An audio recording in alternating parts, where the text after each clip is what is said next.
Kembali bersama saya Maido Pelfrina di Kompas Petang. Saudara, kita bahas soal RUU perampasan aset yang disuarakan oleh Wakil Presiden Gibran Rakabuming bersama dengan politisi Partai Solidaritas Indonesia PSI Valdo Maldini dan juga peneliti Pukat UGM Mas Zainur Rohman. Saya tadi sempat terpotong ya bersama dengan Mas Valdo. Mas Valdo, apa kemudian tujuan Wapres untuk mengungkapkan pemikirannya di kanal digital kepada publik? Ya, pertama kita harus lihat ini dalam konteks yang tepat ya, bahwa Mas Wapres nggak sedang bikin janji baru. Beliau itu sedang mengingatkan ini tentang kebutuhan instrumen hukum yang sangat penting untuk memperkuat pemberantasan korupsi, Mbak. Dan kami kira ini leadership, yaitu mengingatkan arah, memastikan negara tidak kehilangan momentum. Karena momentumnya hari ini penegakan hukum sangat kuat di masa pemerintahan Pak Prabowo.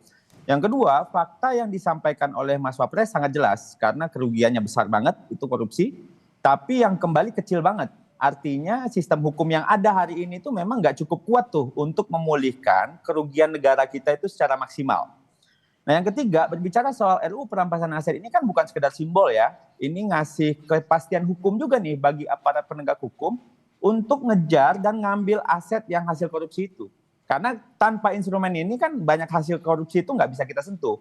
Dan ini juga bukan wacana kosong seperti banyak disampaikan oleh teman-teman lainnya di civil society bahwa RUU perampasan aset ini udah masuk prolegnas, ini bagian dari agenda resmi negara sesuai arahan Presiden dan menjadi prioritas pembahasan di Komisi 3 DPR. Nah, video ini juga sebelumnya tuh udah disampaikan nih Mbak oleh Mas Wapres dengan audiensi dengan beberapa mahasiswa beberapa kali kan. Jadi Mas Wapres sedang menyampaikan kembali aspirasi publik dan ini bukan aspirasi satu arah tentunya. Ini adalah respons dari beliau keliling menerima audiensi dari masyarakat. Gitu loh. Mas Valdo, apa yang kemudian dilakukan oleh Wapres supaya RUU perampasan aset ini bisa cepat gol begitu loh di Dewan, di DPR? Ya tentunya kalau kita ingin serius ya Mbak ya memberantas korupsi, ya ini soal keseriusan untuk kembaliin uang rakyat, itu yang pertama. Dan ini juga bukan di atas kertas, ini juga bisa dipakai untuk MBG, Kopdes Merah Putih, CKG dan lain-lain. Tentunya proses politik harus kita dukung. Nah, pemerintah udah oke nih. Disampaikan juga waktu di tahun 2019 itu direvisi Undang-Undang KPK, itu DPR yang inisiatif. Nah, makanya kalau menurut kami, kita dari PSI ya, kita mendukung penuh lah apa yang disampaikan oleh Mas Gibran. Karena ini juga tidak hanya soal pemberantasan korupsi, tapi penindakan agar pemulihan keuangan negara. Nah, kami kira kita harus sama-sama dorong ke DPR gitu, Komisi 3 terutama untuk menuntaskan RUU ini gitu. Karena kalau nggak dituntasin, ya lagi-lagi ini teman-teman akan bilang ini janji lagi gitu loh. Dan sebagai negara demokrasi, bagian dari proses legislasi dan ini juga merupakan komitmen negara yang namanya sistem hukum harus kita perkuat. Dan kami kira mungkin kita tidak butuh hari ini sinisme soal ini, tapi dukungan agar ini sama-sama nih reformasi hukum ini bisa selesai. Mas Gibran mantik, mudah-mudahan ini menjadi isu yang akan membesar termasuk bagi kami di PSI, mendorong proses legislasi di DPR untuk bisa lebih cepat dan ini tidak lewat lagi Mbak. Karena kan kita tahu, karena korupsi ini kan korupsi ini masalah, RUU perampasan aset ini untuk ngambil kembali apa yang mereka rampok gitu loh. Dan Mas. Orang pemimpin ngingetin, ini bukan komunikasi politik, ini komitmen untuk memastikan negara hadir di pihak masyarakat. Mas Zainur, apa yang harus dilakukan Wakil Presiden supaya soal perampasan aset tidak hanya jadi wacana saja? Ya aksi nyata dong. Kalau hanya sekadar pidato, Presiden Prabowo sudah lebih sering dan banyak berpidato soal itu. Tapi nyatanya indeks persepsi korupsi Indonesia saat ini anjlok menjadi 34/100 setara dengan Nepal dan negara-negara Afrika. Ini artinya kegagalan pemberantasan korupsi dalam waktu 1 tahun terakhir. Kalau memang misalnya Wapres ini punya inisiatif ya, mau kolaborasi dengan Presiden Prabowo, silakan bisa roadshow ke parpol-parpol, yakinkan ketum-ketum parpol bahwa ini adalah RUU yang dibutuhkan untuk mempercepat efektivitas pemberantasan korupsi. Atau kalau ini adalah presiden, menurut saya sangat mudah. Kumpulkan ketum parpol, terserah mau di Hambalang, mau di Istana, beri perintah kepada mereka agar mereka semua dukung agar RUU ini bisa segera untuk disahkan. Tapi Mbak Maidov, saya mau kasih sedikit wawasan soal RUU perampasan aset. Ini ada sedikit kesalahpahaman di publik bahwa seakan-akan ini menjadi panacea, obat dari segala macam bentuk perbuatan korupsi di Indonesia dan kesusahan untuk aset recovery. Padahal sebenarnya RUU perampasan aset itu kalau dibaca dengan teliti itu adalah komplement. Dia bersifat pelengkap dari undang-undang tindak pidana korupsi dan undang-undang sektoral lainnya terkait dengan tindak pidana yang bermotif ekonomi. Jadi Mbak Maidov, dia hanya bisa dilaksanakan, bisa diterapkan dalam kondisi tertentu. Yang pertama itu ketika tersangka atau terdakwa atau terpidananya itu melarikan diri. Yang kedua tidak diketahui keberadaannya. Yang ketiga meninggal dunia. Yang keempat diputus lepas. Kalau orangnya ada Mbak Maidov, itu tidak bisa pakai RUU perampasan aset. Lah lantas bagaimana? Lantas sebenarnya butuh satu lagi, yaitu kriminalisasi illicit enrichment. Itu ada di mana? Ada di RUU Tipikor, tindak pidana korupsi. Jadi saya khawatir publik akan kecewa, akan kecele bahasa Jawanya ketika RUU perampasan aset disahkan, tiba-tiba situasi akan berbalik 180 derajat. Tidak. Kenapa? Karena itu adalah sehingga Mbak Maidov tidak bisa dipilih nih untuk memperbaiki RUU Tipikor, untuk mengesahkan RUU perampasan aset, untuk mengesahkan RUU pembatasan transaksi uang kartal, dan yang paling penting adalah kembalikan independensi KPK dengan cara revisi kembali Undang-Undang KPK. Mbak Maidov. Oke, ini juga yang bisa kita kutip dari apa yang disampaikan oleh Wakil Presiden Gibran Rakabuming dalam videonya adalah memastikan soal kepastian hukum begitu ya, agar kemudian juga RUU perampasan aset ini jadi regulasi yang tidak disalahgunakan nanti ke depannya begitu. Pandangan Anda? Ya, kalau non-conviction based asset forfeiture itu bukan merupakan criminal procedure. Dia tidak mempidana orangnya, dia mengancam asetnya, sehingga biasa disebut sebagai in rem, bukan in personam. Nah, di sana memang butuh ya pengaman-pengaman, safeguarding untuk memastikan bahwa aparat penegak hukum itu tidak abuse of power.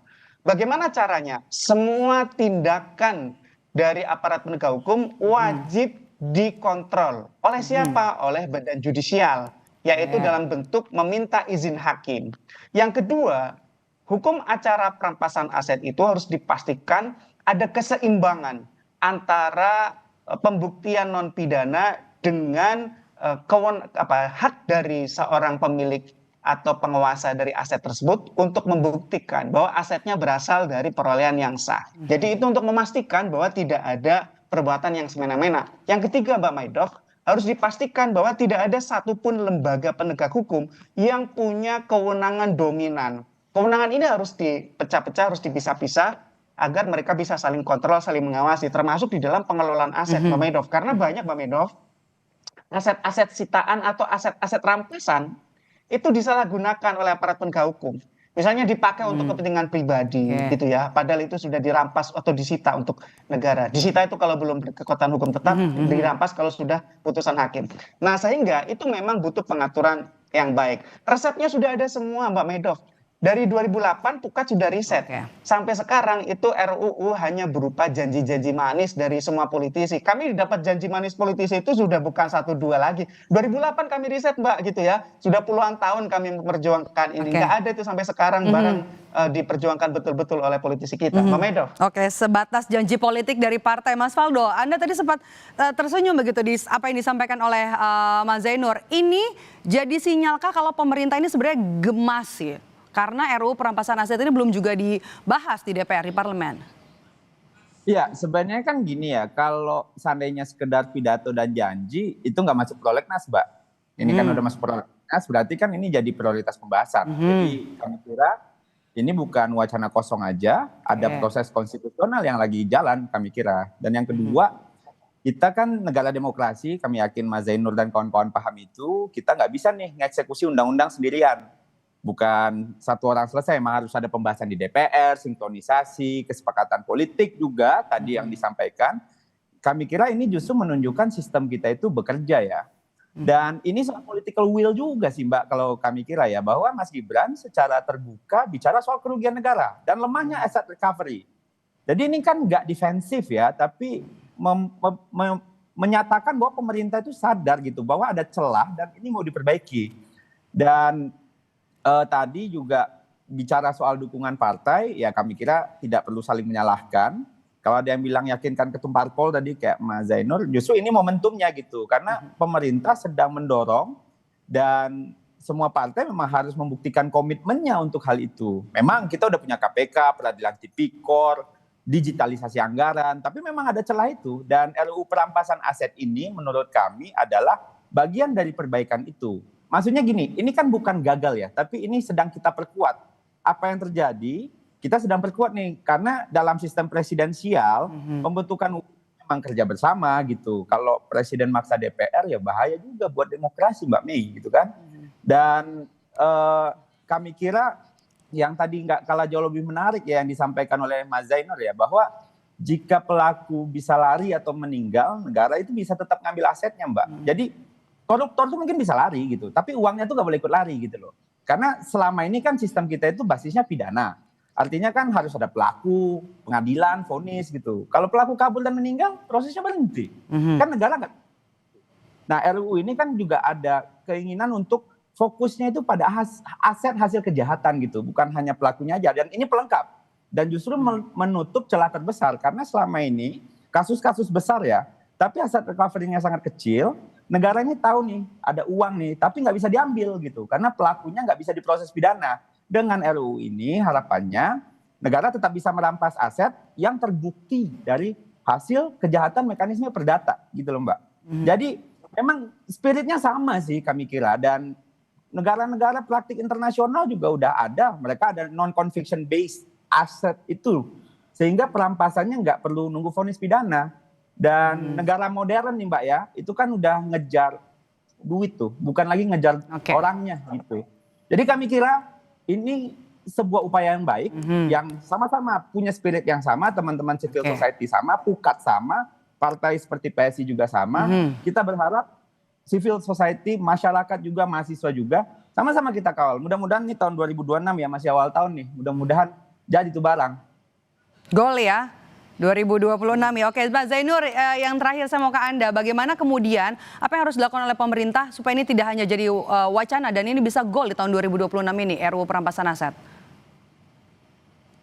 Ya, yang pertama harus sadari ya, atas kegagalan pemberantasan korupsi 1 tahun terakhir. Harus diakui ini gagal, indeks persepsi korupsi kita itu turun dari 37 ke 34. Kalau tidak mau mengakui kegagalan, denial, selamanya kita tidak bisa memberantas korupsi dengan baik. Itu yang pertama. Yang kedua, butuh upaya-upaya luar biasa untuk melakukan percepatan pemberantasan korupsi. RUU perampasan aset sangat kami dukung dari 2008. Silakan googling. Kami punya hasil penelitian 2008 dari Pukat gitu ya. Jadi yang paling penting sekarang adalah bagaimana agar elit-elit politik itu mau duduk bersama dan berkomitmen untuk ini segera bisa disahkan. Saya pikir sekali lagi kalau presiden yang kumpulkan sudah banyak lah ya.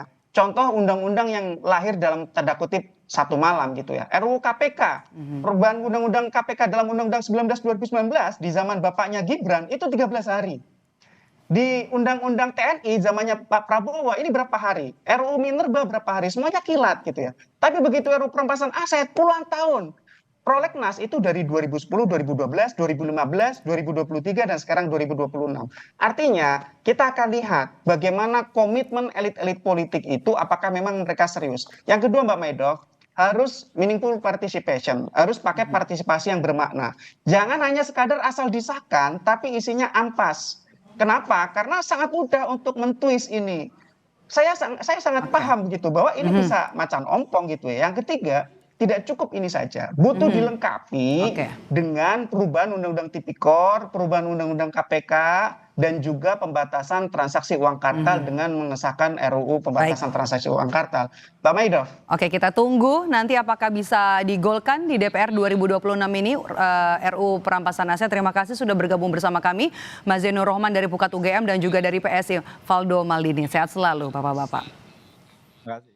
Usai jeda saudara, kami kembali dengan informasi putaran kedua perundingan nuklir antara Amerika Serikat dan Iran dijadwalkan pada Selasa esok di Jenewa, Swiss. Presiden Amerika Serikat mengancam akan mengerahkan kapal induk USS Gerald Ford ke ke Timur Tengah, sementara Iran menolak setiap bentuk tekanan dari manapun. Apakah kondisi ini akan mengarah pada konflik